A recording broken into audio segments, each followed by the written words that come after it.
மகிமைப்படுவதாக. நாம் மிகவும் கடைசி நாட்கள் வந்திருக்கிறோம். எபினேசர் அவர்கள் ஒரு பாடலை கடைசி காலத்துக்காக ஒரு பாடலை பாடினார்கள். சில நேரங்களில் ஆண்டவர் சபையில் இருக்கிறார் என்று சொன்னால் பாட்டு, மெசேஜ், சாட்சி இதெல்லாம் ஒன்றோட ஒரு லிங்க் ஆகும். அப்படியாக அவர் இந்த கடைசி காலத்தில் இயேசு சீக்கிரம் வரப்போகிறார் குறித்து அவர் சொன்னார். அதோட ஒட்டி நாம் பார்க்கும்போது தானியேல் புஸ்தகம் 2ஆம் அதிகாரத்துல நாம் படிக்கும் போது இந்த உலகத்துல ஒரு சாம்ராஜ்யம் இருந்தது, ஒரு பாபிலோன் சாம்ராஜ்யம். அந்த ராஜ்யத்துல ஒரு பேரரசர் நெபுகாத்நேச்சர் அவர் இருந்தார் என்பது நாம் பார்க்கிறோம். நெபுகாத்நேச்சர் சாம்ராஜ்யம், பாபிலோன் சாம்ராஜ்யம். சாம்ராஜ்யம் என்று சொன்னா முழு உலகத்தையும் ஆளுகை செய்கிற ஒரு ராஜா என்று நாம் பார்க்கிறோம். கர்த்தருக்கு ஸ்தோத்திரம். நாடு என்று சொன்னா இந்தியா நாட்டுக்கு ஒரு ராஜா, அமெரிக்கா நாட்டுக்கு ஒரு ராஜா, இப்படி ஒவ்வொரு நாட்டுக்கு ராஜா. ஆனால் சாம்ராஜ்யம் என்று சொன்னால் ஒரு முழு உலகத்துக்கும் ராஜ்யம், முழு உலகத்துக்கும் ஒரு ராஜா என்று நாம் பார்க்கிறோம். ஆண்டவர் நாமம் மகிமைப்படுவதாக. முழு உலகத்துக்கும் ஒரு ராஜா என்று சொல்லும் போது அது பாபிலோன் சாம்ராஜ். சாம்ராஜ்னா எல்லாவற்றையும் தன்னுடைய கருத்தில் வைத்திருக்கிறவர் அவர் தான் நெபுகாத்நேச்சர். அவர் ஒரு பெரிய கிங், கிரேட் கிங். அவர் ஒரு நாள் தூங்கி கொண்டிருக்கும் போது தூங்குறதுக்கு முன்னாடி யோசிக்கிறார், நான் இந்த சாம்ராஜ்யத்துக்கு நான் ராஜாவாக இருக்கிறேன், எனக்கு அடுத்தது யார் ராஜாவாக, யார் இந்த தேசத்தை உலகத்தை ஆளுகை செய்வாங்க, யார் இந்த சாம்ராஜ்யத்தை ஆளுகை செய்வாங்க, எனக்கு அடுத்தது யார் வருவாங்க, இந்த உலகம் எப்படி இருக்கும் என்னன்றதை யோசனை பண்ணிட்டே அவர் தூங்கினார். கர்த்தருக்கு ஸ்தோத்திரம். அதுலதான் நாம் படிக்கிறோம். தானியேல் புஸ்தகம் 2ஆம் அதிகாரம் 28ஆம் வசனத்தை நாம் படிக்கிறோம். 28 மறைபொருள்களை வெளிப்படுத்துகிற பரலோகத்தில் இருக்கிற தேவன் கடைசி நாட்களில் சம்பவிப்பதை ராஜாவாகிய நெபுகாத்நேச்சாருக்கு தெரிவிக்கிறார். உம்முடைய சொப்பனமும் உமது படுக்கையின் மேல் உம்முடைய தலையில் உண்டான தரிசனங்களும் என்னவென்றால், கர்த்தருக்கு ஸ்தோத்திரம். பாபிலோன் சாம்ராஜ்யத்தில் இருக்கிறதான நெபுகாத்நேச்சர் தூங்கும் போது யோசிக்கிறார், எனக்கு அடுத்தது யார் இந்த ராஜ்யத்தை, இந்த உலகத்தை ஆளுகை செய்வாங்க, இந்த உலகம், இந்த நாடு எப்படி இருக்கும் என்று யோசித்து அவர் உறங்கும் பொழுது ஒரு சொப்பனத்தை காண்கிறார். அது மாத்திரமல்ல, அவர் படுக்கையின் மேல் தலையின் மேல் உண்டான ஒரு தரிசனத்தையும் அவர் காண்கிறார் என்று நாம் பார்க்கிறோம். நம்ம எதை குறித்து உறங்குறோமோ, எதை குறித்து நினைக்கிறோமோ அதை ஆண்டவர் என்ன செய்வார், வெளிப்படுத்துவார். நீங்கள் அதனாலதான் உறங்கும் போது சிலுவையில் அறையப்பட்ட இயேசுவை நினைத்து உறங்கும் போது, நீங்க தூங்கும் போது சிலுவையில் அறையப்பட்ட இயேசுவை நினைத்து தூங்குனீங்கன்னா நீங்க தூங்கிடுவீங்க, ஏசாப்பா தரிசனம் கொடுத்தார். நீங்க மனவேதனை, மனக்கலக்கம், குழப்பத்தோடு தூங்குனீங்கன்னா வாழ்க்கை அடுத்த நாள் குழப்பத்தோடு தான் நம்ம எழுப்போம். ஆண்டவர் நாம மகிமைப்படுவதாக. இங்க நெபுகாத்நேச்சர் ராஜா, எனக்கு அடுத்தது யாரு, இந்த உலகம் எப்படி இருக்கும் என்று அவர் நினைத்து உறங்கினார். இப்பொழுது ஒரு சொப்பனத்தை அவர் காண்கிறார். இந்த சொப்பனத்தை பார்த்து ராஜா எழுப்பின உடனே சொப்பனம் மறந்து விட்டார். சொப்பனை பார்த்த ஒரு ராஜா நெபுகாத்நேச்சர் எழுப்பி கொஞ்ச நேரத்துல மறந்துட்டார். இப்போ அந்த சொப்பனம் அவருக்கு ஞாபகம் வரல. யார் இந்த சொப்பனத்தை சொல்லுவாங்க, சொப்பனத்தினுடைய அர்த்தத்தை யார் சொல்லுவாங்க என்று அவர் எல்லாருக்கும் சொல்லி அனுப்புறார். எல்லாம் ஜோசியக்காரங்களை கூப்பிடுங்க, ஜோசியம் பார்த்து சொப்பனத்தை சொல்லுவாங்க. ஜோசிய குவாரங்களை கூப்பிடுறாங்க, மந்திரவாதிகளை கூப்பிடுறாங்க, பூஜாரிகளை கூப்பிடுறாங்க, ஆசாரியர், பல ஆட்கள் எல்லாரையும் கூப்பிடுகிறாங்க. எல்லாரும் வந்து இருக்கிறாங்க. அப்போ எல்லாரும் பார்த்து சொல்றாங்க, பெரிய பெரிய மந்திரவாதிகள், ஜோசியர்கள்லாம், ராஜாவே உங்களுடைய சொப்பனத்தை சொல்லும். அதுதான் நான் மறந்துட்டேனே, நான் பார்த்த சொப்பனத்தை மறந்துட்டேன். நீங்க தான் சொப்பனத்தை சொல்லணும். நான் பார்த்த சொப்பனத்தை நீங்க தான் சொல்லணும். சொப்பனத்தினுடைய அர்த்தத்தையும் நீங்க தான் சொல்லணும். சொல்லலன்னா உங்களை எல்லாரையும் கொண்டுருவேன் அப்படின்னு ராஜா சொல்லுவார். எல்லாருக்கும் பயம் வந்து ராஜாவே, நீங்க பார்த்த சொப்பனத்தை நாங்க எப்படி சொல்ல முடியும்? நீதான் சொல்லணும். அது அர்த்தம் தெரியும். இல்ல, நான் மறந்துட்டேன், நீங்க தான் சொல்லணும். அப்ப யாரும் இல்ல. ஜோசியக்காரங்க எல்லாரும் வந்திருக்காங்க, அவங்க சொல்லல. மந்திரவாதிங்க எல்லாரும் வந்திருக்காங்க, அவங்களும் சொல்லல. குறி பாக்குறவங்க, நாள் பாக்குறவங்க எல்லாரும் வந்திருக்காங்க, அவங்க சொல்லல. அப்ப யார் சொல்வது? அப்பொழுது ராஜாவுக்கு ஒருத்தர் சொல்கிறார், தேவனுடைய ஆவி உள்ள ஒரு மனுஷன் ஜெபிக்கிறவன், தானியேல் என்ற ஒரு மனுஷன் ஜெபிக்கிறவன், அவன் ஒரு வேலையை சொல்லலாம் என்று அவன் அழைத்து கொண்டு வந்தான். தானியேல் ராஜாவுக்கு முன்பாக வந்து இருக்கிறார். ராஜா சொல்லும் என்று சொல்லும் போது, தானியேல் இப்போது ஜெபம் பண்ணி, அவன் ஜெபிக்கிறவன் இல்லையா, ஆவியில ஜெபிக்கிறவன். ஜெபிக்கிறவங்க கிட்ட எல்லா ஆண்டவர் வெளிப்படுத்துவார். அப்ப அவன் ஜெபிக்கிறவனா இருந்ததுனாலே அவர் ராஜாவை பார்த்து சொல்கிறார், ராஜாவே, பரலோகத்தில் இருக்கிற தேவன் உங்களுக்கு வெளிப்படுத்துவாராக சொல்லப்பட்டிருக்கு. பாருங்க, அங்கே தெளிவாக ராஜாவாகிய நேபுகாத்நேச்சருக்கு தெரிவிக்கிறது, உம்முடைய சொப்பனம் உமது படுக்கையின் மேல் உம்முடைய தலையில் உண்டான தரிசனங்களும் என்னவென்றால் என்று சொல்வது, மறைபொருள்களை வெளிப்படுத்துகிற பரலோகத்தில் இருக்கிற தேவன். ஒரு மறைபொருளை வெளிப்படுத்த வேண்டும் என்றுதான் பரலோகத்தில் இருக்கிற தேவனுக்கு தான் முடியும். வேற எந்த ஒரு சக்திக்கும், ஜோசியர், குறிப்பாக்குறவங்க, மந்திரவாதி, எந்த ஒரு சக்தியும் அதை வெளிப்படுத்த முடியாது. ஹல்லேலூயா. பரலோகத்தில் இருக்கிற தேவன் தான் மறைபொருளை வெளிப்படுத்துவார். கர்த்தருக்கு ஸ்தோத்திரம். இப்போ அந்த பரலோகத்தில் இருக்கிற தேவன் வெளிப்படுத்துவார் சொன்ன பிற்பாடு அது என்ன சொப்பனம்? அப்படி ராஜா என்னத்தை பார்த்தார்? ராஜா சொப்பனத்துல ஒரு உருவத்தை பார்க்கிறார் என்று நாம் பார்க்கிறோம். அந்த வசனத்துல 31ஆம் வசனம் 32ஆம் வசனம் படிக்கிறோம். ராஜாவே, நீர் ஒரு பெரிய சிலையை கண்டீர். இப்போ தானியேல் சொல்லுகிற ராஜாவை பார்த்து, நீர் கண்ட சொப்பனம் என்னவென்று சொன்னால், ராஜாவே, நீ ஒரு பெரிய ஒரு சிலையை கண்டீர். அந்த பெரிய சிலை மிகுந்த பிரகாசம் உள்ளதாய் இருந்தது. அந்த பெரிய சிலை மிகுந்த பிரகாசம் உள்ளதாய் இருந்தது. அது உமக்கு எதிரே நின்றது. அதன் ரூபம் பயங்கரமாய் இருந்தது. அந்த சிலையினுடைய ரூபம் பயங்கரமாய் இருந்தது. அந்த சிலையின் தலை பசும் பொன்னும். அந்த சிலை பாருங்க, அந்த சிலையினுடைய தலை பசும் பொன் என்று சொல்லப்பட்டிருக்கிறது. அதன் மார்பு, அதன் புயங்களும் வெள்ளியும், அதன் வயிறும், அதன் தொடையும் வெண்கலமும், அதன் கால்கள் இரும்பும், அதன் பாதங்கள் பாதி இரும்பும் பாதி களிமண்ணுமாய் இருந்தது. கர்த்தருக்கு ஸ்தோத்திரம். ராஜா ஒரு சிலையை பார்க்கிறார், ஒரு ரூபத்தை. அந்த சிலையினுடைய தலை பசு பொன்னாக இருக்கிறது. கர்த்தருக்கு ஸ்தோத்திரம். அதனுடைய தலை பசு பொன்னாக இருக்கிறது. அது மாத்திரமல்ல, அது மார்பு, அதன் புயங்களும் வெள்ளியா இருக்கிறது. அதன் வயிறு, அதன் தொடையும் வெண்கலமா இருக்கிறது. அதன் கால்கள் இரும்பும், அதன் பாதங்கள் பாதி இரும்பும் பாதி களிமண்ணுமா இருந்தது என்று நான் பார்க்கிறோம். இந்த சிலைக்கு பார்த்தீங்கன்னா ஒவ்வொரு விதமாக இருக்கிறது. முதலாவதாக அந்த உருவத்திற்கு ஒரு சிலையை கண்டு, அந்த சிலைக்கு பசும்பொன் என்றால் தங்கம். அந்த நேபுகாத்நேச்சர் பார்க்கிற அந்த சிலை தங்கம், தலை தங்கமாக இருக்கிறது. அது மார்பு வெள்ளியாக இருக்கிறது.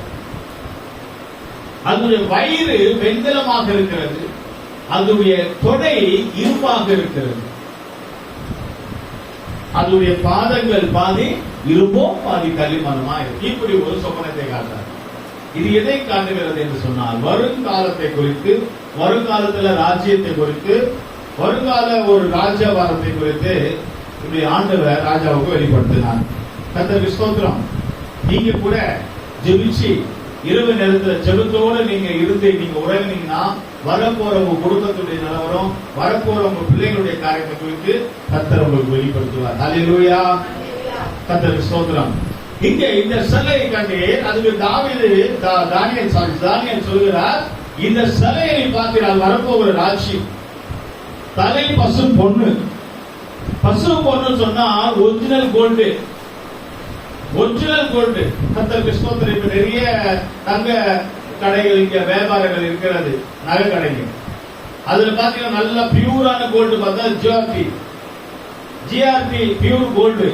விலை கூட, ஆனா பியூர் கோல்டு. அது போல பசும்பொன் தலை, அவன் பார்த்தது அந்த சிலைக்கு தலை பசும்பொன். இந்த பசும்பொன் தலை எதை காட்டுகிறது சொன்னால் பாபிலோன் சாம்ராஜ்யத்தை உம்முடைய ராஜ்யம் காட்டுகிறது என்று சொல்லப்படும். பொன்னான ராஜ்யம் பாபிலோன் சாம்ராஜ்யம் என்று சொன்னால் பொன்னான ராஜ்யம். இரண்டாவது, அதுல மார்பு வெள்ளி சில்வர், அது மேதியா பெர்சியா சாம்ராஜ்யத்தை காட்டுகிறது. அதுடைய வயிறு வெண்கலம் கிரேக்க சாம்ராஜ்யத்தை காட்டுகிறது. அதனுடைய தொடை, சிலையினுடைய தொடை இரும்பு, அது ரோம் சாம்ராஜ்யத்தை காட்டுகிறது. அதுடைய அந்த கால் பாதம் என்று சொல்லப்படுகிறது பாதி இரும்பும் பாதி கல்லுங்களும் என்று சொல்லும் போது அது ஜனநாயக இப்ப இருக்கிற சாம்ராஜ்ய ராஜ்யத்தை காட்டுகிறது. இப்ப ஜனநாயக நாடுகள் இப்ப இருக்கிறது ஜனநாயக இரும்பும் களிமண்ணும், இந்த சாம்ராஜ்யத்தை இந்த ராஜ்யத்தை காட்டுகிறது. இதுதான் இது அர்த்தம். ஆதி நாட்களிலிருந்து ஒவ்வொரு சாம்ராஜ்யங்கள் கடந்து வரும். பாபிலோன் சாம்ராஜ்யம் தங்கம் போல சாம்ராஜ்யம் நேபுகாத்நேச்சர் காலத்தில் இருந்தது. அந்த ராஜ்யம் போய் மேதியா பெர்சியா சாம்ராஜ்யம் வந்தது. அதுக்கப்புறமாக கிரேக்க சாம்ராஜ்யம், மகா அலெக்சாண்டர் கிரேக்க சாம்ராஜ்யம் வந்தது. ரோம் சாம்ராஜ்யத்துல தான் இயேசு கிறிஸ்துவை சிலுவையில் அறைஞ்சாங்க. இயேசு கிறிஸ்துடைய கூட இருந்த சீசர்களை கொடூரமா கொண்டு போட்டாங்க. ரோம் ராஜ்யம் ரொம்ப கொடீனமா இருந்தது. அது உடைந்து நாளா உடைஞ்சு சமுத்திரத்துல மூழ்கி போனது. அது மீண்டும் இயேசு கிறிஸ்து வருகைக்கு அப்புறம் அது எழுதி வரும் என்று நிறுவ வரும் என்று சொல்லப்பட்டிருக்கு. அதெல்லாம் நம்ம அப்புறம் பார்ப்போம். கர்த்தருக்கு ஸ்தோத்திரம். அந்த கால் களிமண்ணும் இரும்பும் ஒன்னோடு ஒன்று ஒட்டாது. அது இப்ப இருக்கிற ஜனநாயக ஆட்சி. எந்த ஆட்சி, கூட்டணி ஆட்சி ஒன்னோட ஒண்ணு ஒட்டுதா? ஒட்டாது. யாராவது ஒன்னோட ஒண்ணு ஒட்டி இருக்காங்களா? ஒட்ட முடியாது. அது இப்ப இருக்கிற காலம். அது அர்த்தம் கடைசி காலத்தை காண்கிறோம். இப்போ நம்ம எல்லா ராஜ்யத்தையும் பார்க்கவில்லை. அந்த பசும் பொன் அந்த தலையை மாத்திரம் பார்ப்போம். கர்த்தருக்கு ஸ்தோத்திரம். இந்த ஒரு சொப்பனத்தை பார்த்த அவர் இந்த சிலை, அதனுடைய தலை பசு பொன்னாக இருந்தது என்று பார்த்தோம். ஆண்டவர் நாமம் மகிமைப்படுவதாக. அருமையானவர்களே, கர்த்தர் நம்மளை குறித்து நமக்கே வெளிப்படுத்துவார். நீங்க ஆண்டவர்கிட்ட கேட்டீங்கன்னா நம்முடைய வாழ்க்கையை நமக்கு வெளிப்படுத்துவார். யோசேப்புக்கு வரப்போகிற காலத்தை குறித்து, அவனுடைய வாழ்க்கை குறித்து யோசேப்புக்கு வெளிப்படுத்தினார். நம்ம பிள்ளைங்க என்னவா படிப்பாங்க, என்னவா இருப்பாங்க, எப்படி இருப்பாங்க என்று நீங்க ஜெபிச்சா கர்த்தர் உங்களுக்கு வெளிப்படுத்துவார். உங்க வாழ்க்கை எப்படி இருக்கும் என்று நீங்க நினைத்தால் கர்த்தர் உங்களுக்கு வெளிப்படுத்துவார். கர்த்தருக்கு ஸ்தோத்திரம். இன்றைக்கு இருக்கிறோம், நாளைக்கு நாம் என்னவா இருப்போம் என்று ஆண்டவர்கிட்ட கேட்டால் நமக்கு மிகவும் சொல்லிக் கொடுப்பார்.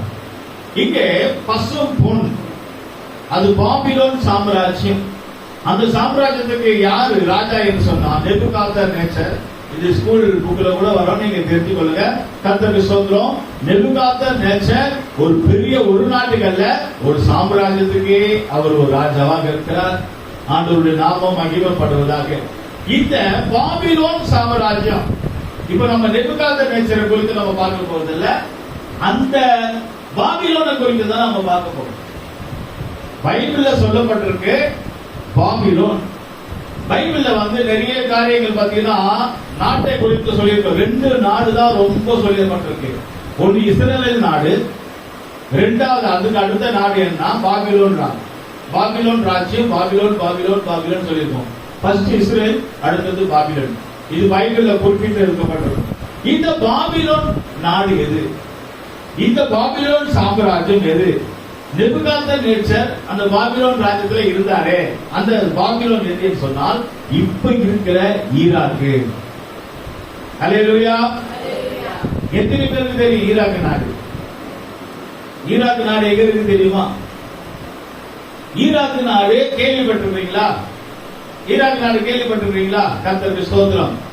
ஈராக்கு நாடு நம்ம நாட்டுல இருந்து கொஞ்சம் பக்கத்துல. இங்க இருந்து நேரா இந்தியாவுக்கு போறோம். இந்தியாவுக்கு அடுத்தே பாகிஸ்தான் தான். பாகிஸ்தான் நாடுகளை போனீங்கன்னா ஆப்கானிஸ்தான் வரும். ஆப்கானிஸ்தான்ல இருந்து இந்த பக்கம் ஈராக்கு, இந்த பக்கம் ஈரான். கர்த்தருக்கு பக்கத்துல தான் இருக்கு. பாகிஸ்தான் பக்கத்திலேயே ஆப்கானிஸ்தான், ஆப்கானிஸ்தான் பக்கத்திலேயே ஈராக்கு, ஈரான், அதுக்கப்புறம் எருசலேம், இஸ்ரேல் எல்லாம் வந்திருக்கு உங்களுக்கு. கர்த்தருக்கு ஸ்தோத்திரம். ரொம்ப தூரம் இருக்கு, நாட்டிலிருந்து ரொம்ப தூரம். ஈராக்கு, ஈராக்கு தான் பாபிலோன். ஹல்லேலூயா. அந்த நாட்டுக்கு என்ன விசேஷம் பிரியமானது? முழு உலகத்துக்கும் சாம்ராஜ்யமா இருந்த பாபிலோன், அந்த நாட்டுக்கு என்ன விசேஷம்? அந்த நாட்டுல என்ன விசேஷம்? அந்த நாட்டுல சில விசேஷங்கள் இருக்கு. கல்வி பிரகாரமாக, வரலாறு பிரகாரமாக சில காரியங்களை நாம் கற்றுக்கொள்ளலாம். கர்த்தருக்கு ஸ்தோத்திரம். மனிதனை தேவன் உண்டாக்கும் பொழுது பைபிள் சயின்டிஸ்ட் சொல்றாங்க, ஏதேன் தோட்டத்தை ஆண்டவர் ஈராக்கில தான் உண்டாக்கினார் என்று. ஏதேன் தோட்டத்தை ஆண்டவர் எங்க உண்டாக்கினார்? ஈராக்கில தான் உண்டாக்கினார் என்று. பாபிலோன் சாம்ராஜ்யம் ஈராக்கில் தான் உண்டாக்கினார் என்று. இரண்டாவது நாம் பார்க்கும்போது நோவா ஈராக்கில் தான் பேழை கட்டினார். நோவா தாத்தா பேழை உண்டாக்கினார் இல்லையா? எந்த நாட்டில் உண்டாக்கினார்? ஈராக்கில் தான் அவர் உண்டாக்கி இருக்கிறார். கர்த்தருக்கு ஸ்தோத்திரம். நோவாவுடைய பேழை. அடுத்ததாக மூன்றாவது நாம் பார்க்கும்போது ஜனங்கள் உண்டாகி தண்ணி வந்து ஜனங்கள் எல்லாம் அழிஞ்சிடக்கூடாது என்று சொல்லி ஒரு கோபுரத்தை உண்டாக்குறாங்க. பாபேல் கோபுரம். பாபேல் கோபுரத்தை சுனாமி வந்தாலும், தண்ணி வந்தாலும், பிளட் வந்தாலும் தப்பித்துக் கொள்ள ஒரு வானத்துக்கு கிட்டத்தட்ட ஒரு பெரிய ஒரு கோபுரத்தை உண்டாக்குறாங்க. பாபேல் கோபுரம் அது ஈராக்கில் தான் இருந்தது. அங்கதான் பாஷைகள் எல்லாம் மாறுது. அதுவரை எல்லாரும் ஒரே பாஷை தான் பேசிக் கொண்டிருந்தாங்க. ஈராக்கில் பாபேல் கோபுரத்தை உண்டாக்கும் போது தான் சுயமா செய்யறாங்க. தான் சுயமா தப்பித்துக் கொள்ளணும். தேவ இஷ்டத்தை கேட்கல. ஒரு காரியத்தை செய்யும் போது ஆண்டவர்களை கேட்கணும், நான் செய்வா வேண்டாமா? ஆண்டவருடைய பிள்ளைங்க, கர்த்தருடைய பிள்ளைங்க, நான் செய்வா வேண்டாமா? நான் போனமா போக வேண்டாமா? நான் இருக்கணுமா இருக்க கூடாதா? ஆண்டவர்களை கேட்கணும். ஆனா இந்த ஜனங்கள் தேவன்கிட்ட கேட்காமல் சுயமாக ஒரு கோபுரத்தை உண்டாக்கினாங்க. அங்கதான் ஆண்டவர் அவர்களுடைய பாஷைகளை தாறுமாறாக்கி பாஷைகளை மாற்றி விட்டார். அன்றைக்கு தான் வந்தது இந்த தமிழ், தெலுங்கு, மலையாளம், ஹிந்தி, பஞ்சாபி, இங்கிலீஷ், உருது, பங்காளி, இந்த பாஷைகள் தான் வந்தது. எங்கன்னா ஈராக்ல பாபேல் கோபுரம் கட்டும் போது அங்க ஆண்டவர் பாஷையை மாத்தினார். அது வரைக்கும் அதுக்கு முன்பாக எல்லாம் ஒரே பாஷையா பார்க்க. நம்ம சுயமா சில காரியங்களை செய்வோம்னால் ஆண்டவர் சில பிரச்சனைகளை நமக்கு உண்டாக்கிறார். நமக்கு ஏன் பிரச்சனை வருதுன்னு சொன்னா அவர் தான் பிரச்சனைகளை உண்டாக்குறார். எதுக்கு தெரியுமா? நீ செத்து போ, நீ நாசமா போனல்ல, நீ திருந்துவதற்கு, நீ மனம் திரும்புவதற்கு. ஒரு கஷ்டம் வருதுன்னு சொன்னால் நீ மனம் திரும்ப வேண்டும். அதுக்குதான் ஆண்டவர் வந்து ஒரு சில காரியங்களை செய்கிறார். நேசிக்கிறவங்களுக்கு சிக்ஷை கொடுக்கிறார். கர்த்தருக்கு ஸ்தோத்திரம். பாபேல் கோபுரம் ஈராக்கில் இருந்தது என்று நாம் பார்க்கிறோம். அது மாத்திரமல்ல, ஆபிரகாம் தெற்கு ஈராக்கில் உள்ள ஒரு ஊர் நாகரை சேர்ந்தவன். ஆபிரகாம் ஈராக்கில் இருக்கிற தெற்குல ஒரு ஊர்ல இருந்து சேர்ந்தவர் என்று நாம் பார்க்கிறோம். ஈசாக்குக்கு மனைவி யார் தெரியுமா? ஈசாக்குக்கு மனைவி யாரு? ரெபேக்கா. இந்த ஈசாக்கினுடைய மனைவி ரெபேக்கால் ஈராக்கில் உள்ள நாகோரை சேர்ந்தவர். ஈராக்கு நாட்டை சேர்ந்தவர். ஈசாக்குடைய வைப்புக்கு எந்த ஊரு? எந்த நாடு? ஈராக்கு நாடு. அந்த ஈராக்கு நாட்டுல நாகோரை சேர்ந்தவள், சென்னை சேர்ந்தவள். புரியுது? அப்படி சொல்லுவாங்க தெரியுமா? தமிழ்நாடு சென்னை சேர்ந்தவள். அப்போ ரெபேக்கா ஈராக்கில் இருக்கிற நாகோரை சேர்ந்தவள் என்று நாம் பார்க்கிறோம். அது மாத்திரமல்ல, அங்கே யோனா ஈராக்கில் உள்ள நினைவுக்கு பிரசங்கித்தார் என்று. நினைவு நம்ம பார்க்கணும் இல்லையா? யோனா நினைவுல போய் பிரசங்கம் பண்ணார். அந்த நினைவு பட்டம் எங்க இருக்கு? ஈராக்கில் தான் இருக்கு. அந்த ஜனங்க மனம் திரும்பினாங்க. கர்த்தர் அந்த ஜனங்களை பாதுகாத்தார். கர்த்தருக்கு ஸ்தோத்திரம். நம்ம கூட ஆண்டவர் வந்து நமக்கு கர்த்தர் வசனத்தின் மூலமா பேசுறான்னு சொன்னா நம்ம நினைக்கணும், யோனா நம்மள திட்டாரு, யோனா நமக்கு சாபம் போடுறாருன்னு அல்ல. யோனா வார்த்தையை கேட்டு மனம் திரும்பினார்கள். அது போல கர்த்தர் ஒரு வசனத்தின் மூலமா பேசுறாருன்னா பாஸ்டர் நம்மள சொல்றாரு கேட்கிறாரு அப்படின்னு நினைக்க கூடாது. கர்த்தர் நம்மள பேசுறாரு, நம்ம அதுக்கு பயந்து ஒப்பு கொடுத்தால் நமக்கு ஆபத்து வராது. ஹல்லேலூயா. கர்த்தருக்கு ஸ்தோத்திரம். அதாங்க பார்க்கிறோம். அது மட்டும் இல்ல, ஆமோஸ் கூக்குரலிட்டு ஜெபிக்கிறார்கள். ஆண்டவரே என்று கூக்குரல் இடுகிறாரு. அவரு கூட ஈராக்கில் இருந்தான், ஈராக்கு நாட்டில் இருந்தான், அந்த பாபிலோன்ல இருந்தான். அவர் கூக்குரல் இடுகிறார். கர்த்தருக்கு ஸ்தோத்திரம். அது மாத்திரமல்ல, அந்த ஈராக்கில் உள்ள பாபிலோன் எருசலேமை அழித்தது. எருசலேம் முதல்ல அழிச்சு பில்டிங் எல்லாம் உடைச்சு தேவாலயத்தை உடைச்சு எல்லாரையும் கூட்டிட்டு போனாங்கல்ல, அது எங்க கொண்டு போனாங்க? ஈராக்கு நாட்டுக்கு பாபிலோன் சாம்ராஜ்யத்துக்கு கொண்டு போனாங்க, எருசலேம்ல இருக்கிறவங்கள. அப்போ அத்தனை எருசலேம்ல இருந்துட்டு தேவனை ஆராதிக்காம தேவனை வழிபடாம இருந்தால் சத்துரு நம்மள கொண்டு போயிடும் பாபிலோன். கர்த்தருக்கு ஸ்தோத்திரம். அருமையானவர்களே, அதுக்கு அர்த்தம் என்னவென்றால், கர்த்தர் நமக்கு சபை கொடுத்து கர்த்தர் நமக்கு தேவாலயத்தை கொடுத்து நம்ம ஆராதிக்காம இருந்தா நம்மள பிசாசு கொண்டு போய் அடிமையா எங்கேயா கொடுத்துருவான். இவங்க பாருங்க, அடிமை எல்லாம் அவங்க இடிச்சுட்டாங்க. எல்லாம் இன்னைக்கு நிறைய பேர் ஆசீர்வாதங்களை இழந்திருக்கிறாங்க. நிறைய பேருக்கு ஆசீர்வாதம் இல்ல, கஷ்டம், கையில காசு இல்ல. ஏன் வந்து தெரியுமா? அந்த பாபிலோன்ல இருக்கிற ஈராக் நாட்டுல இருந்து உங்களை என்ன செய்யறான்? கொண்டு போய் விட்டான். எல்லாத்தையும் கொண்டு போய் ஆசீர்வாதம் எல்லாரையும் கொண்டு போய் விடுகிறார் என்று நாம் பார்க்கிறோம். கர்த்தருக்கு ஸ்தோத்திரம். அருமையானவர்களே, அது மாத்திரமல்ல, அங்கே ஈராக்கு நாட்டில் இருக்கிற பாபிலோன் சாம்ராஜ்யத்துல 3 பிள்ளைகளை கொண்டு போய் நெருப்புல சுட்டு எரிக்க போட்டாங்க. நெருப்புல அந்த பிள்ளைகளை என்ன செய்தாங்க? நெருப்புல சுட்டு எரிக்க போட்டாங்க.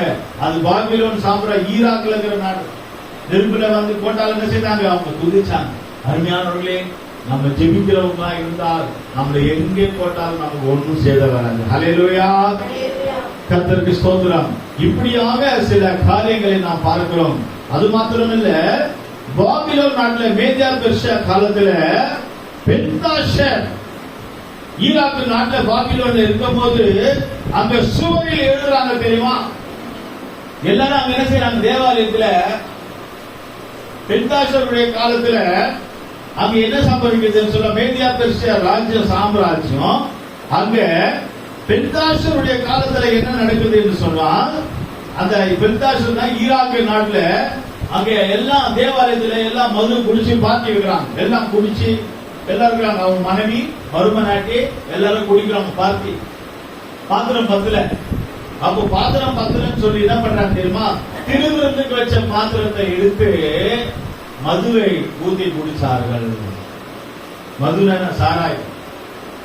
திருவிருந்துக்கு இருக்கிற பாத்திரத்துல சாராயத்தை ஊத்தி குடிச்சாங்க.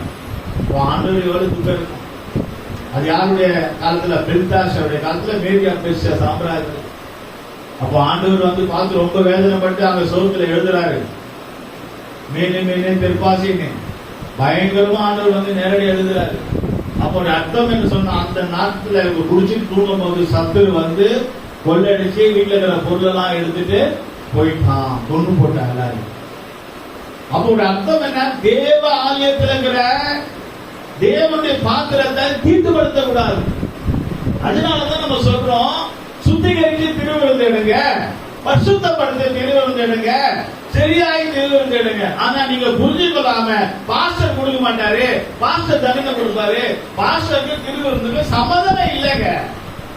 நீங்க ஒன்று விலகி கொள்ள வேண்டும். பாஸ்டருக்கும் திருவிருந்துக்கு எந்த சம்பந்தம் இல்லை. அவர் கொடுக்கிறார், அவ்வளவுதான். திருவிருந்து பரிசுத்த பாத்திரம், பரிசுத்த பாத்தி தேவனுடைய பொருள் நம்ம எடுத்து கொடுக்கிறோம், அவ்வளவுதான். அது தொடர்ந்துக்கே பயம், அது தொடர்ந்துக்கே பயம். ஏன்னா அது தேவனுடைய பாத்திரம், அது தேவனுடைய பாத்திரம். தேவனுடைய பாத்திரத்தை தொடர்ந்துக்கே நமக்கு ஒரு தகுதி வேணும். ஆனா அந்த பாத்திரத்துல மதுவை ஊத்தி அவன் குடித்து அவன் வெடித்து விழுந்தான். சத்துரு உள்ள வந்துட்டான், சத்துரு உள்ள வந்துட்டான். எல்லாரையும் கொண்டு போட்டான், எல்லாத்தையும் கொண்டு போயிட்டான். எல்லாம் பொண்ணு வெள்ளி இருந்த ஆசீர்வாதம் எல்லாம். அதனாலதான் திருவிருந்து எடுக்கும் போது தேவனுடைய பாத்திரத்தை தொடுபொழுது நம்ம மிகவும் பயந்து நடுங்கி நம்ம ஜாக்கிரதையா இருக்க வேண்டும். ஆண்டவர்கிட்ட மன்னிப்பு கேட்டு சுத்திகரித்து சனிக்கிழமை வாங்க, சுத்திகரித்து கொள்ளுங்க, திருவிருந்து எடுங்கன்னு சொல்றோம். ஆனா அது நிறைய பேருக்கு புரிய மாட்டேங்குது. திருவிருந்து நம்ம எடுக்கும் நம்ம பாஸ்டர் திட்டுவாரு, பாஸ்டர் கொடுக்க மாட்டாரு, பாஸ்டர் உங்களுக்கு எதுவும் ஆயிடக்கூடாதுன்னு தான் சொல்றாரு. நீங்க சபைக்கு வரீங்க, ஏதாவது நீங்க அந்த பரிசுத்த பந்திய அந்த பாத்திரத்தை தெரியாம தொட்டுட்டீங்கன்னா உங்க வீட்டுல பிரச்சனை ஆயிடும். அதுக்காகதான் பாஸ்டர் நீங்க சுத்திகரிங்கன்னு சொல்றாரு. நமக்கு அவர் தரமாட்டாரு. அது தரமாட்டாரு. ஏன் தரமாட்டாருன்னா நீங்க அதுல விலகி கொள்ள வேண்டாம். கொஞ்சம் பிரெட், கொஞ்சம் திராட்சை ரசம், அதனால என்ன நஷ்டமாகும்? நீங்க அந்த திராட்சை ரசமாவு ரொட்டியா பார்க்க கூடாது. அது பரிசுத்தமான காரியம். அதை தொடுறதுக்கு ரொம்ப ஜாக்கிரதையா இருக்கணும். அது தெரியாம தொட்டுட்டா, அது தெரியாம சாப்பிட்டுட்டா நமக்கு பிரச்சனை ஸ்டார்ட் ஆகும். அப்படிதான் ஆச்சு. தேவனுடைய பாத்திரத்தை நீ தீட்டுப்படுத்தலாமா? பெல்தாஷரை ஆண்டவர் தூக்கி பார்க்கிறார், தராசுல தூக்கி வீசி போட்டாராம். கர்த்தருக்கு ஸ்தோத்திரம். ஆண்டவர் உங்களையே என்னைய தூக்கி வீச போடக்கூடாது. சபையை விட்டு நம்மளை தூக்கி வீச போடக்கூடாது. அதனால்தான் நம்ம ரொம்ப பயமா இருக்க வேண்டும், நம்ம ஜாக்கிரதையா இருக்க வேண்டும். ஆண்டவர் நம்மளை தூக்கி போடக்கூடாது. பெல்தாஷரை தூக்கி வீசினாரு. ஏன்னா தேவாலயத்தில் இருக்கிற பாத்திரத்தை தீட்டுப்படுத்திட்டான். கர்த்தருக்கு ஸ்தோத்திரம். அப்ப தேவனுடைய வீட்டையும் தேவனுடைய ஆத்திரம் தேவனுடைய பாத்திரத்தையும் நம்ம தீட்டு படுத்தக்கூடாது. நம்ம எல்லாம் குறைய ஆண்டவர் மன்னிப்பார். இப்படிப்பட்ட தேவனுடைய பாத்திரத்தை தேவனுடைய காரியத்தை நம்ம தீட்டுப்படுத்தினா கர்த்தர் பெரிய பிரச்சனை நம்ம கொடுத்துருவார். ஒருவன் தேவனுடைய ஆலயத்தை கெடுத்தால் தேவன் அவனை கெடுப்பார். தேவனுடைய ஆலயத்துக்கு விரோதமாய் இந்த காரியம் நம்ம பேசக்கூடாது. தேவ சபையை குறை சொல்லக்கூடாது. தேவ சபையை குறையா பேசக்கூடாது. சபையை குறை சொன்னால் தேவனை குறை சொன்ன அர்த்தம். உன் பொண்ணு என்ன வளர்த்த, உன் பொண்ணு சரியில்லைன்னு சொன்னா பொண்ணுடைய தாய் சரியில்லைன்னு அர்த்தம். அதான் அர்த்தம் இல்லையா? அப்போ சபையை நம்ம குறை சொல்லும் போது சபையில இருக்கிற பாஸ்டருக்கு பிரச்சனை இல்லை, சபையில இருக்கிற தேவனுக்கு தான் அவருக்கு துக்கம். ஒருவன் சபையை கெடுத்தால், ஒருவன் தேவாலயத்தை கெடுத்தால் கர்த்தர் அவங்களை கெடுத்து விடுவார். கர்த்தருக்கு ஸ்தோத்திரம். விஷயத்துல நம்ம ரொம்ப கவனமா இருக்க வேண்டும். நமக்கு பிடிக்கலையா ஒரு 2 வாரம் வராம 3 வாரம் வராம அப்புறம் எப்போ மனசு வந்து அப்போ வந்துட்டு போலாம், அதெல்லாம் தப்பு கிடையாது. நம்ம கஷ்டமா இருக்கா, மன வேதனையா இருக்கா, போடு, 1 வாரம் லீவு போடு, போ கவுந்த அடிச்சு படுத்து தூக்கி போனா அப்புறம் வந்து வரல, அவ்வளவுதான். அதெல்லாம் தப்பு இல்லை. தேவனுடைய ஆலயத்தை நம்ம குறை சொல்ல, தேவ ஆலயத்தை தீட்டுப்படுத்த, தேவ ஆலயத்துல நம்ம அது பண்ணா தேவன் நமக்கு பிரச்சனையை ஸ்டார்ட் பண்ணி விட்டுருவார். அதனால நம்ம அதுக்கு மிகவும் கவனமா இருக்கணும். அந்த காரியங்களை பார்க்கும்போது அங்க தேவாலயத்துல பெல்தாஷாருடைய காலத்துல சபைக்கு வர தேவ பிள்ளைகள் மிகவும் கவனமாக இருக்க வேண்டும். கர்த்தருக்கு ஸ்தோத்திரம். அடுத்ததாக நாம் அதில் பார்க்கும்போது அந்த ஈராக்கில் என்னெல்லாம் சம்பவிக்கிறது. பேதுரு பிரசங்கம் பண்ணினார் இல்லையா, அவர் ஈராக்கில் போய் பிரசங்கம் பண்ணினார். பாபிலோன் ராஜ்யத்துல அவர் ஈராக்கில் பிரசங்கம் பண்ணினார் என்று அடுத்த நாம் பார்த்தோம். கர்த்தருக்கு ஸ்தோத்திரம். அது மாத்திரமல்ல, நிறைய காரியங்களை நாம் பார்க்கிறோம். இஸ்ரவேல்ல பைபிள் அடிக்கடி குறிப்பிடப்படுகிறது இஸ்ரவேல் நாட்டை. அதுக்கு அடுத்ததாக 2வது இந்த பாபிலோனே அங்கே சொல்லப்பட்டிருக்கிற இந்த ஈராக்கை தான் சொல்லப்பட்டிருக்கிறது. இதுக்கு சில காரியங்கள் வசனத்தோடு நம்ம பார்க்க வேண்டும் என்றால் வசனத்தை மாத்திரம் நான் சொல்லுகிறேன், நீங்க புரிந்து கொள்ளுங்கள். கர்த்தருக்கு ஸ்தோத்திரம். ஏதோ ஈராக்கில் தான் இருந்திருக்கிறது என்று நாம் பார்க்கிறோம். நம்ம அதுல பார்க்கும்போது ஆதியாகம புஸ்தகமும் 2ஆம் அதிகாரம் 10ஆம் வசனம் 14ஆம் வசனத்துல படிக்கும் போது படிக்கிற வசனத்தை படிங்க. ஆதியாகமம் 2ஆம் அதிகாரம் 10-14 வசனத்துல தோட்டத்துக்கு தண்ணீர் பாயும்படி ஏதேனிலிருந்து ஒரு நதி ஓடி அங்கே இருந்து பிரிந்து 4 பெரிய ஆறுகளாயிற்று. கர்த்தருக்கு ஸ்தோத்திரம். 14 வரைக்கும் நீங்க பார்த்தீங்கன்னா இந்த ஏதேன் தோட்டம், இந்த ஏதேன் ஈராக்ல தான் இருந்தது என்று பார்க்கிறோம். அது மாத்திரமல்ல, பிசாசு முதல் வந்து பேசுறது ஈராக் நாட்டுல தான், அந்த ஏதேன்ல தான் என்று நாம் பார்க்கிறோம். அருமையானவர்களே, இங்க நாம் பார்க்கும்போது சில காரியங்கள தேவன் எப்படிப்பட்ட காரியங்களை நமக்கு செய்கிறார் என்று ஆதாம் ஏவாள் கிட்ட அங்க தேவன் உண்டாக்கப்பட்டது போல ஆதியாகம புஸ்தகம் 2ஆம் அதிகாரம் 7-8 வசனத்திலே நாம் பார்க்கிறோம். ஆதியாகமம் 2:7-8 தேவன் ஆதாம் ஏவாளை உண்டாக்கினார். அங்க சாத்தான் கூட அங்க வந்து அவர் முதல் அங்க சொல்லி பேசலாம் என்று பார்க்கிறோம். அது மாத்திரமல்ல, அங்கே அந்த பாபேல் கோபுரம் ஈராக்கில் கட்டப்பட்டது என்று நாம் பார்க்கிறோம். 10ஆம் அதிகாரம் 8ஆம் வசனம், இப்படி பல வசனங்களை 11ஆம் அதிகாரம் 1-4 வசனம் என்று நாம் பார்க்கிறோம். கர்த்தருக்கு ஸ்தோத்திரம். அந்த பாபேல் கோபுரத்துல தான் பாஷைகளை அவர் மாற்றுகிறார் என்று, மொழிகளுடைய குழப்பம் அங்கதான் வந்தது, ஈராக் நாட்டுல தான். ஆதியாகமம் 11ஆம் அதிகாரம் 5ஆம் வசனத்திலிருந்து 11ஆம் வசனம் வரைக்கும் நாம் பார்க்கிறோம். மொழிகளுடைய பிரச்சனை. இன்றைக்கு தமிழ் ஹிந்தி இன்னைக்கு பேசிட்டு இருக்காங்களா, மொழி பிரச்சனை. இந்த மொழி பிரச்சனை எங்க உண்டாகுதுன்னா ஈராக்கு பாபேல் கோபுரத்துல அங்க இந்த பிரச்சனைகள் உண்டாக்குகிறது நாம் பார்க்கிறோம். கர்த்தருக்கு ஸ்தோத்திரம். அது மாத்திரமல்ல, ஆபிரகாம் ஈராக்கில் உள்ள ஒரு நகரத்தில் இருந்து தான் வந்தார் என்று நாம் பார்க்கிறோம். ஆதியாகமம் 11ஆம் அதிகாரம் 31ஆம் வசனத்துல, அதே போல அப்போஸ்தலர் 7ஆம் அதிகாரம் 2ஆம் வசனம் 4ஆம் வசனத்துல இருந்து நாம் பார்க்கிறோம். கர்த்தருக்கு ஸ்தோத்திரம். அருமையானவர்களே, இங்க நாம் பார்க்கும்போது ஈசாக்கின் மனைவி மணமகள், ஈசாக்குக்கு மணமகள் வந்த மனைவி ஈராக்கில் இருந்து தான் வந்தாள் என்று நாம் பார்க்கிறோம். ஆதியாகமம் 24ஆம் அதிகாரம் 2ஆம் வசனம் 4ஆம் வசனம் 10ஆம் வசனம் என்று பார்க்கிறோம். கர்த்தருக்கு ஸ்தோத்திரம். அங்கு பார்க்கும்போது யாக்கோபு ஈராக்கில் உள்ள 20 ஆண்டுகளாக அங்கு கழித்தான். யாக்கோபு ஈராக்கில் தான் 20 வருஷம் இருந்தார் என்று அங்கு ஆதியாகமம் 27ஆம் அதிகாரம் 42 இருந்து 45 வரைக்கும் நாம் பார்க்கிறோம். கர்த்தருக்கு ஸ்தோத்திரம். அருமையானவர்களே, நாம் அது மாத்திரமல்ல, முதல் உலக பேரரசு ஈராக்கில் இருந்தது என்று நாம் பார்க்கிறோம். தானியேல் 1ஆம் அதிகாரம் 1ஆம் வசனம் என்று நாம் பார்க்கிறோம். 2ஆம் அதிகாரம் 2:36 38 வரலாற்றிலே மிக பெரிய ஒரு அங்க ராஜா இருந்தார் என்று பார்க்கிறோம். அது மாத்திரமல்ல, மறுமலர்ச்சி ஈராக்கில் உள்ள அங்கு சொல்லப்பட்டிருக்கு ஒரு நகரத்தில் ஏற்பட்ட அந்த நம்ம அங்க அந்த துண்டு தோட்டம் என்று பாபிலோன் நான் கட்ட மகா பாபிலோன் அல்லவா என்று அவர் சொல்லுகிறார் இல்லையா, அதெல்லாம் அந்த ஈராக்கு நாட்டில் தான் இருக்கு. துண்டு தோட்டம் என்று சொன்னாங்க பாபிலோன். அப்ப துண்டு தோட்டம் எங்க இருக்கு? ஈராக்கில் இருக்கு என்று நாம் பார்க்கிறோம். கர்த்தருக்கு ஸ்தோத்திரம். இப்படி பல காரியங்களை நாம் பார்க்கிறோம். வெளிப்படுத்தல பாபிலோனுக்கு எதிரான தீர்க்க தரிசனங்களை கொண்டுள்ள ஈராக் தேசத்தின் பழைய பெயராக இருந்தது. வெளிப்படுத்தல நாம் பார்க்கிறோம். கர்த்தருக்கு ஸ்தோத்திரம். இந்த ஈராக் தேசத்துல பழைய பேர் பாபிலோன் என்று பார்க்கிறோம். அப்போ இந்த காரியங்கள் எல்லாம் நடந்து கொண்டிருக்கிறது. அருமையானவர்களே, அப்ப நம்முடைய வாழ்க்கையில நாம் பார்க்கும் போது ஈராக்கில தொங்கு தோட்டம் இருக்கு, ஏதேன் தோட்டம் அங்கதான் இருந்திருக்கு. அங்கதான் பேரரசர் ஒரு பெரிய ராஜா நெபுகாத்நேச்சர் நேச்சர் இருந்தார் என்று பார்க்கிறோம்.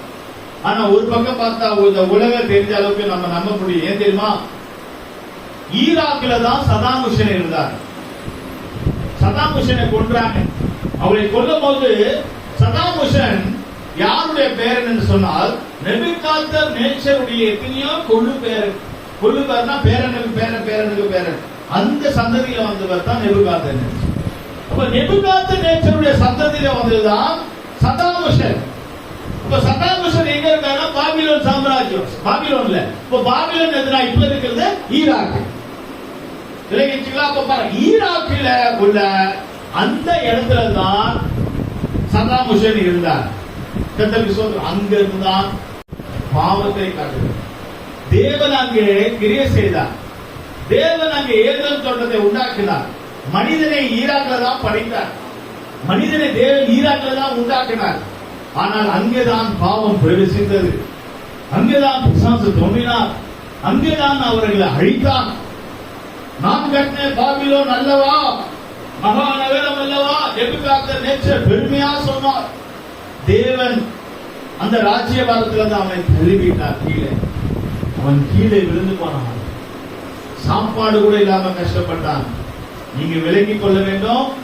ராஜாவுக்கு சாப்பாடு இல்லாமல் போனது. மிருகத்தை போல புல்லை புசிக்கிறவனாக இருந்தான். அது அர்த்தம் ராஜ்யபாரத்துல எவ்வளவு சாப்பாடு இருந்தது. நம்ம வாழ்க்கையில சாப்பாடு கஷ்டம் வந்துச்சு, சரியான சாப்பாடு இல்லை என்று சொன்னால் உன் வாழ்க்கையில ஏதாவது பெருமையான வார்த்தை இருக்கிறா? நான் கட்டின பாபிலோன் நல்லவா, அந்த தொங்கு தோட்டத்தை பார்த்தான் பெருமையா பேசுறதுனாலே கர்த்தர் அவனை தள்ளிவிட்டார். பெருமை ஆண்டவருக்கு பிடிக்காது. பெருமையான பார்வை, பெருமையான வார்த்தை, பெருமையான பேச்சு அது ஆண்டவருக்கு பிடிக்காது. தாழ்மைதான் ஆண்டவருக்கு பிடிக்கும். தாழ்மைதான் உயர்த்தும். கர்த்தருக்கு ஸ்தோத்திரம். அருமையானவர்களே, இன்றைக்கு ஆண்டவர் ஒரு சத்தியம் என்னவென்று சொன்னால், நெபுகாத்நேச்சரை போல நாம் விழுந்து போக வேண்டாம், பெருமையாய் பேச வேண்டாம், பெருமையாய் வார்த்தை இடப்பட வேண்டாம், பெருமையா பேசி நாம கீழே விழ வேண்டாம். தாழ்த்துவோம். நாம் ஒன்றுமில்லை என்று சொல்லுவோம். கர்த்தர் நம்மள மேல உயர்த்தி கொண்டே இருப்பார். அல்லேலூயா. இன்றைக்கு நம்ம ஒன்றுமில்லை சொல்றோமோ, கர்த்தர் நம்மளை பெருகி கொண்டே, நான் சிறுகணும் நீ பெருகணும், ஆண்டவரே நான் சிறுகணும், ஆண்டவரே நான் ஒன்றுமில்லை, ஆண்டவர் என்னை பத்தி யார் என்ன சொன்னாலும் பரவாயில்ல சொல்லிட்டு போட்டோம். நீங்க அப்படியே இருக்கும்போது கர்த்தர் உங்களுக்கு சத்துருவுக்கு முன்பாக தான் உங்களை உயர்த்துவார். அது எப்படி என்ன எப்படி சொல்லலாம், அப்படி பண்ணலையே, நான் இதை பண்ணலையே, நான் அப்படி இப்படி பேசிக் கொண்டிருந்தால் நாம் கீழே போய்கொண்டே தான் இருப்போம். கர்த்தருக்கு ஸ்தோத்திரம். பாருங்க, தலை பசு பொன், இது பாபிலோன் சாம்ராஜ்யத்தை காட்டுகிறது. பசு பொன் எவ்வளவு ஒரு காலத்துல நம்முடைய வாழ்க்கையில கூட நீங்க கூட எவ்வளவு நகை வச்சிருந்தீங்க, எவ்வளவு தங்கம் வச்சிருந்தீங்க, எவ்வளவு பணம் வச்சிருந்தீங்க. இப்ப எங்க அந்த பணம் பொருள் நகைலாம் எங்க உங்களுக்கு எங்க போச்சு? ஏன்? பெருமையினாலதான் அழிஞ்சு போனோம். கர்த்தருக்கு ஸ்தோத்திரம். பாபிலோன் ஒரு தங்கம் போல், தங்கத்தை போல ஒரு ராஜ்யம், ஆசீர்வாதம் எல்லாம் இருந்துச்சு. பெருமையா பேசி பேசி பேசி அவன் கடைசியில விழுந்து போனான். அருமையானவர்களே, இயேசு பெருமையாய் பேசுகிறவர் அல்ல, இயேசு தாழ்மையாய் பேசுகிறவர். கர்த்தருக்கு ஸ்தோத்திரம். கண்களை மூடலாமா? பாபிலோன் சாம்ராஜ்யத்தில் தலை பசும்பொன் ஆண்டவர் வெளிப்படுத்தினார். அந்த சிலை பசும்பொன். பசும்பொன் என்று சொன்னாலே ஆவிக்குரிய பிரகாரமான விசுவாசத்தை காட்டுகிறது. உங்க விசுவாசம் தான் தங்கம். தங்கத்தை போலுகிற விசுவாசத்தை கட்டி எழுப்புவோமாக. விசுவாசத்தோட இயேசு வருவார் என்று சொல்லுவோமாக. விசுவாசத்தோட கர்த்தரை விடுதலையாக்குவார் என்று சொல்லுவோமாக. விசுவாசத்தோட சபையை ஒப்பு கொடுப்போமாக. உன் விசுவாசத்தை எழுப்புவாயாக. அந்த தங்கம் போல, தலை போல விசுவாசத்தை எழுப்புவோமாக. வாங்காமல் கர்த்தருடைய தலையாக மாற்றுவார். கர்த்தருடைய கீழாக மேல உயர்த்துவாராக. உன்னுடைய அந்தகாரம், இருள், வல்லமை, பெருமை, பேச்சு எல்லாம் போகட்டும். கர்த்தருடைய உயர்த்த போகிறார். கர்த்தருடைய உயர்த்த போகிறார். தேவன் நம்மளை ஆசீர்வதிக்க போகிறார். ஹல்லேலூயா.